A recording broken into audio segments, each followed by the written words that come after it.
So there are some useful but simple some useful but simple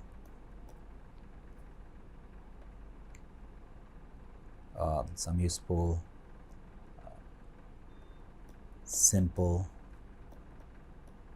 model pair potentials.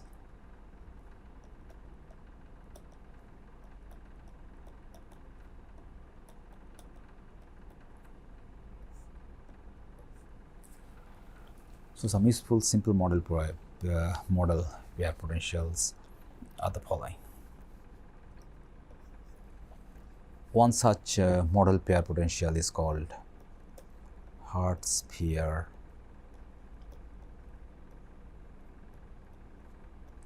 potential. So what is this Hertzsprung potential? Hertzsprung potential is Hertzsprung. Let's take this as capital U, since we are using capital U. So U Hertzsprung potential is basically infinity for the interparticle distance less than sigma, and it is 0 when r is greater than equal to 0. So this is the Hertzsprung potential. The Hertzsprung potential tells that r, which is okay, so here r is basically Rij, and Rij is nothing but the distance between ith particle and the jth particle. So this is my r, which is Rij. So basically what it tells is that if the interparticle distance is less than sigma, where sigma is the molecular diameter,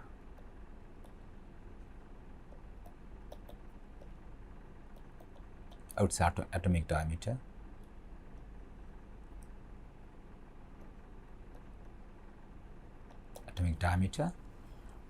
and when r is greater than 0, then the potential is 0.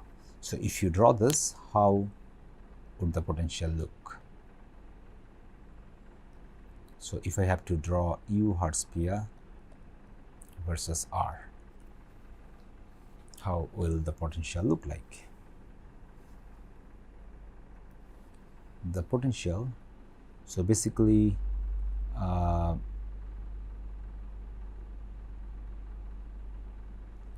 if you can see here, so you are bringing up two particles together. Oops.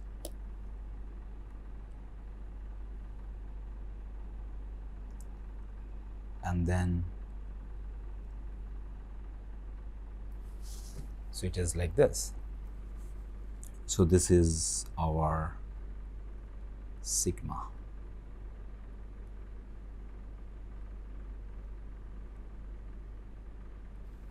So it tells that when your r, this is the r, when r is less than sigma, the particles repel each other, and if r is I'm sorry here, this should be sigma, and when r is greater than equal to sigma, then U is 0. So this is the nature of a Hertzsprung potential. So it is 0 for any value r greater than sigma, and it is infinity for r less than sigma. So this is Hertzsprung potential. So as you can see, in the Hertzsprung potential we have only the repulsive part. The other model potential is called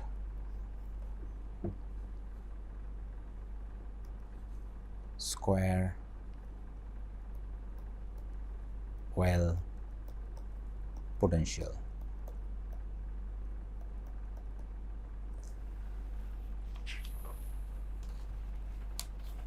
So the square well potential is U square well. It is infinity for r less than sigma 1. It is minus epsilon for r less than sigma 1. Oops, sorry.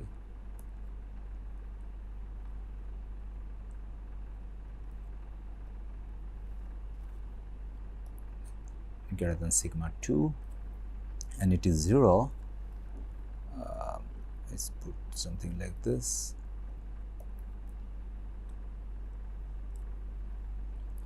When r is greater than when r is greater than equal to sigma 2. So this is the square well potential. So if you draw the square well potential with r, how would this look like? So you see here we have two distances and we have a attractive potential here. So if I draw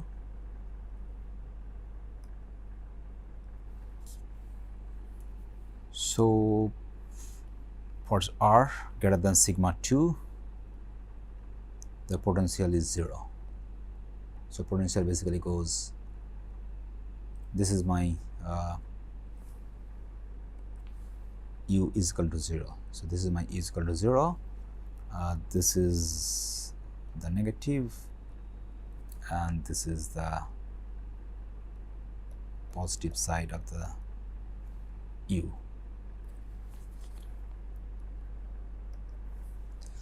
So for r greater than equal to sigma 2, my potential goes 0. For r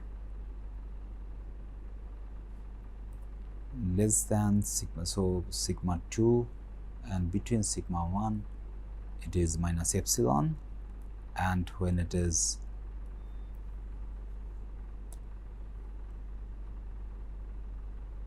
less than sigma 1, it is infinity. So this is how my square well potential will look like.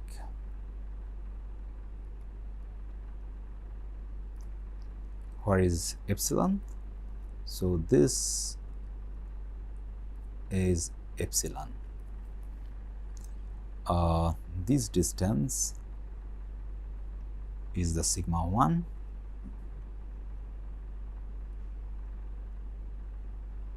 this is sigma 1, and sigma 2 is basically this whole distance.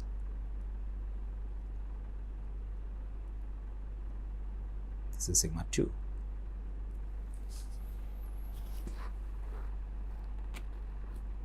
So now if you look at it, so this is my sigma 2. So for r greater than sigma 2, my u is 0. For r between sigma 1 and sigma 2, it is minus epsilon, and once the interparticle distance, so again as I said, r is nothing but the Rij. I'm basically bringing Okay, so what it is? So potential is nothing but I have particle I here, I have particle j here, and what I'm doing is basically I am bringing this jth particle closer and closer to I, and in the process how the interactions, how the potential is changing. So this is exactly what I'm showing here, that when j is very far away from I, they don't sense each other, and therefore their interaction is 0. When j is here, that's the optimal distance where they sense each other and they attract each other. So this is a distance which is representing by this one, that here when j is here, so I and j, they have an attraction and their energy is minus epsilon. If I take j further closer to I, then they repel each other and therefore the energy shoots up, and that is this r less than sigma 1. So this is square wave potential. So the square wave potential is also having a attractive term by minus epsilon. So square wave potential is little more complex than the hard sphere potential, in a sense that it has a attractive term. Square wave, the hard sphere did not have a attractive term. The third popular potential is called soft sphere potential.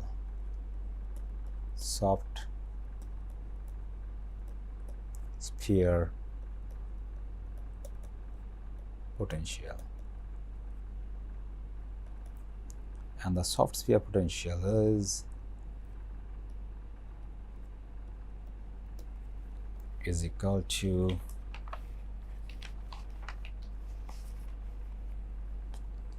epsilon sigma, which is again the diameter, by r to the power gamma, which we can write simply as, since epsilon is a constant, sigma is a constant, so I can multiply that those two constants, and I can write this simply as r to the power minus gamma, where gamma is an integer. So this is soft sphere potential. Now if I ask you to draw USS versus R, what will it turn out to be? So the nature of USS versus R will be decided by this gamma factor. Depending on the value of the gamma, the nature of USS versus R will be different. So if gamma is equal to 1 versus if gamma is equal to 12, how USS versus R will look like? So this is my square soft sphere potential. So how my soft sphere potential will look like if my gamma is 1 versus my gamma is 12. So you can work it out, and what you'll see that for gamma is equal to 1 or smaller gamma, the potential will die down slowly, whereas if gamma is 12, or I can write it, I can draw it a little better. So if my gamma value is less, so the function will decay very slowly, whereas if gamma is large, you can easily work out that the decay would be rather quick. So, what it indicates is that larger the value of gamma, larger the value of gamma, harder the potential becomes.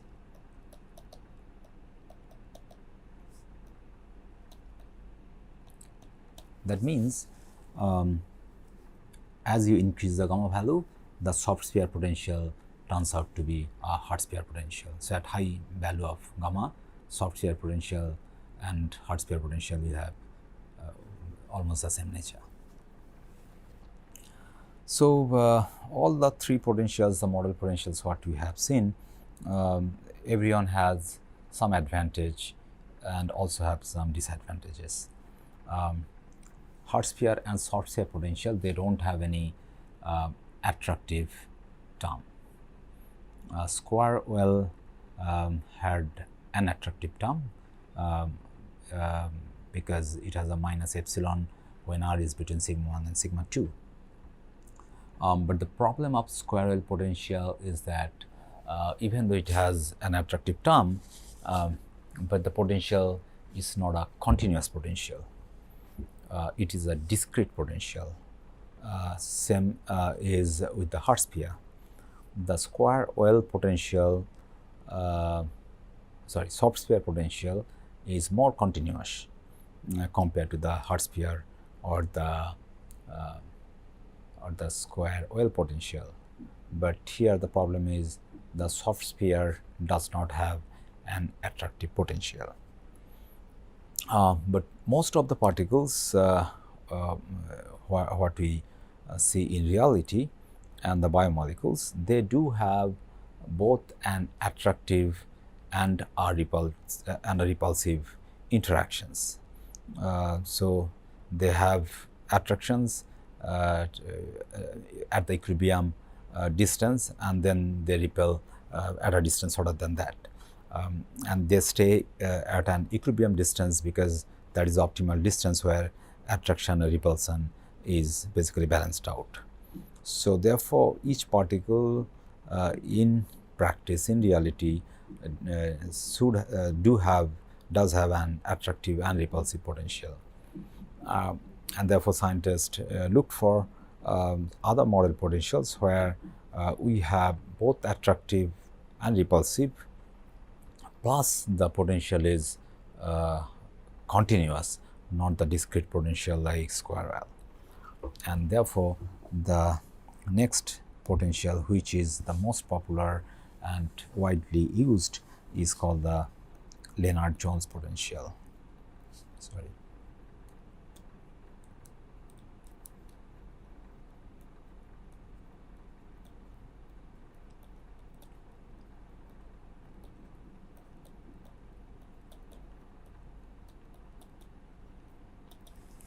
Okay, so what is the Lennard-Jones potential expression?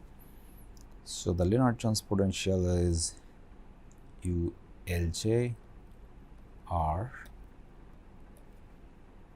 for epsilon sigma by r to the power 12 minus sigma by r to the power 6. This is the Lennard-Jones potential, where sigma is again the atomic diameter,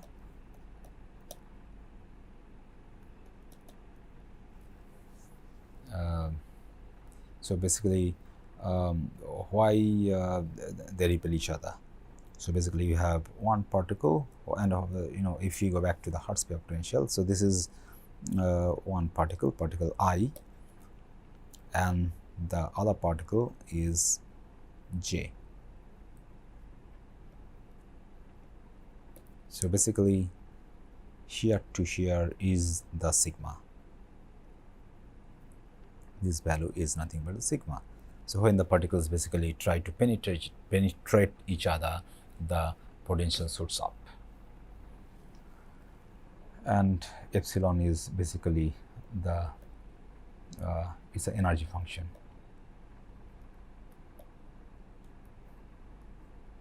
Energy depth.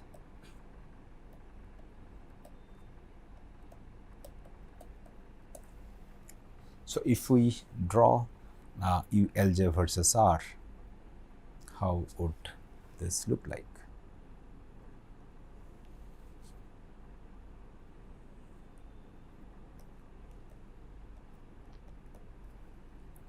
Okay, so here you must have noted that this potential has two terms. One is this, one is this. Which is attractive, which is repulsive among these two? So, the second term represents the attraction because it has a negative sign, and the first term sigma by r to the power 12, it represents the repulsion. So, it has both repulsion and attraction, and if you look at the nature of the potential, so your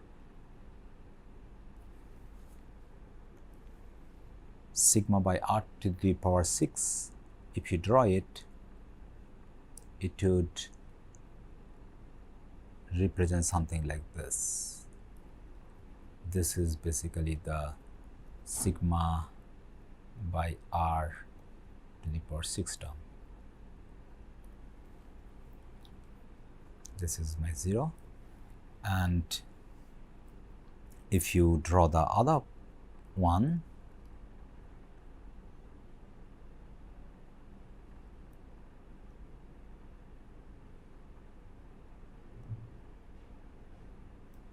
it should be more continuous.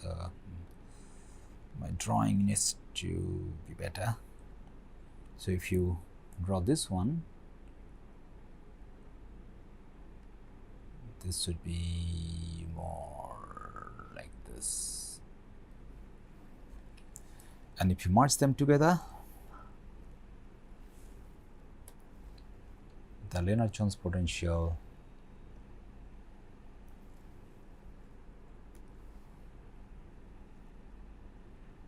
will look like something like this. So, this is the Lennard-Jones potential,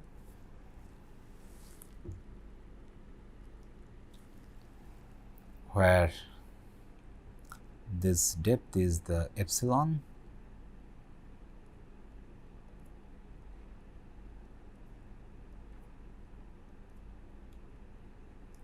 so this is epsilon, and this is obviously the sigma,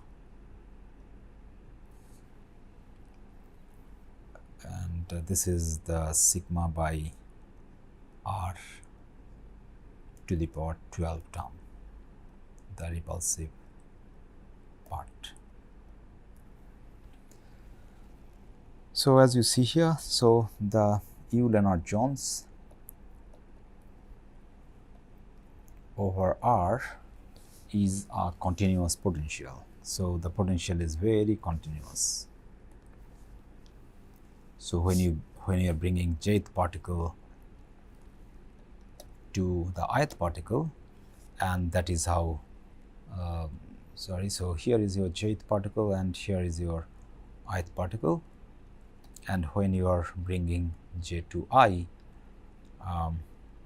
this is how your potential is changing. So, this is basically the interparticle distance where the two particles are having the best energy, the lowest energy, and that is the equilibrium distance. So, this is the equilibrium distance, and if you push them further closer, then they try to repel. So therefore, we have seen for very useful model potentials which represent the interparticle interactions. They are the Hart-Sphere potential, the square well potential, soft sphere potential, and finally we saw the Lennard-Jones potential. So all these potentials are very useful, and depending on the problem you choose your model potential. As you saw that out of this 4 potential, Lennard-Jones potential is more accurate because it has attractive, repulsive, and also it is continuous. But it is more difficult to calculate. It takes more time, and therefore, if your system is too big, then you better use something simpler. Hart-Sphere potential, even though it is very simple, perhaps the simplest of all, it is still widely used in physics problem. Like if you want to look at the association, dissociation of two biomolecules or two polymers, then in physics, Hart-Sphere potential is still widely used. But if you want to look at a biological problem where you want to design, for example, a small molecule potential drug, there you need to look at the atomic level interactions. So their atomic level in-depth interactions will be more useful, and there, instead of going for the other potential, one should go for the Lennard-Jones potential because it takes care of the interactions between I and jth particle more rigorously than the other potentials.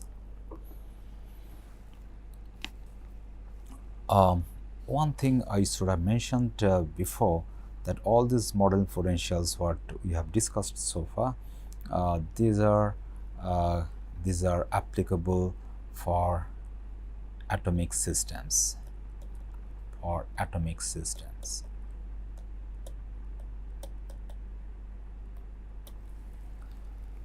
And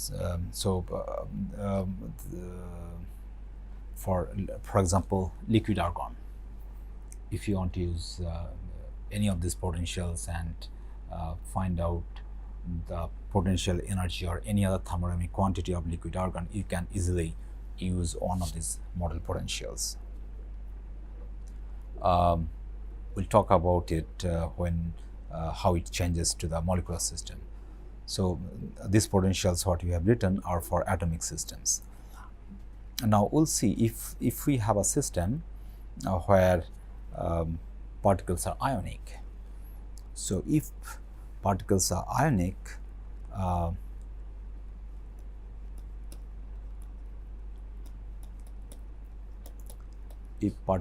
are ionic, so apart from one of those above interactions, one also has to include the electrostatic interactions,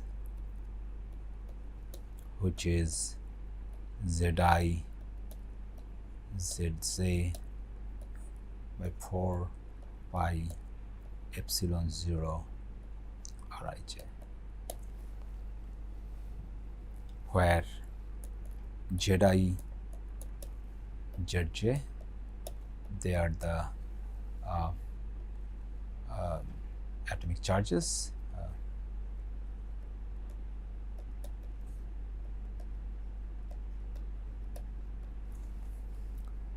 and this epsilon 0 not to be confused with the epsilon here. This epsilon 0 is basically the dielectric constant, like the dielectric constant of bulk water is 78. So this epsilon 0 is the dielectric constant of the medium where these two particles are solvated. So if the particles are solvated in water, so epsilon 0 is 78, which is the dielectric constant of water. Rij is the distance between ith and jth particle, and Zi is the atomic charge of ith particle, Zj is the atomic charge on the on the jth particle. So one thing you should look at is that out of these 5 potentials what we have looked at, the electrostatic is called the long range interactions, ULR. It's called long range interactions because this interaction, the inter-ionic interactions are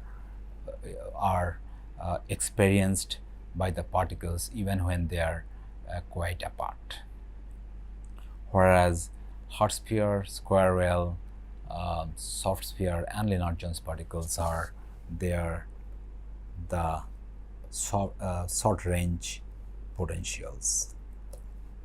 So these are short range potentials because they are short range potentials because these potentials die down pretty quickly, whereas the long range electrostatic interaction it exists for quite long distance.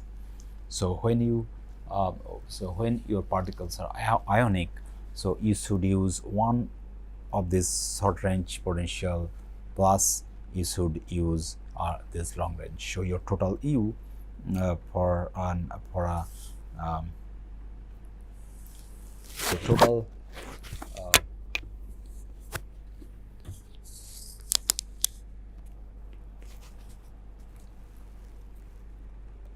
so total potential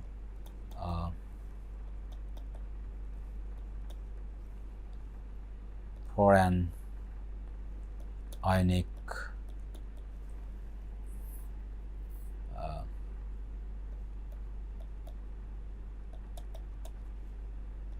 atomic system will be total U is U short range plus U long range.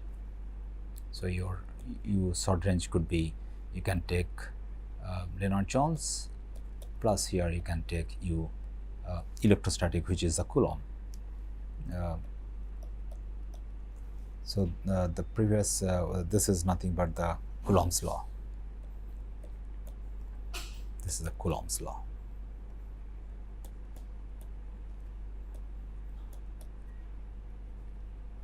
Coulomb's law about the electrostatic interactions between the charged particles.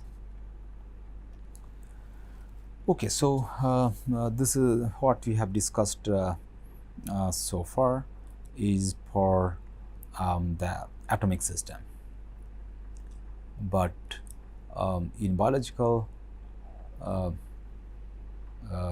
in biology our molecules are not just consist of atoms, they are other composed of molecules.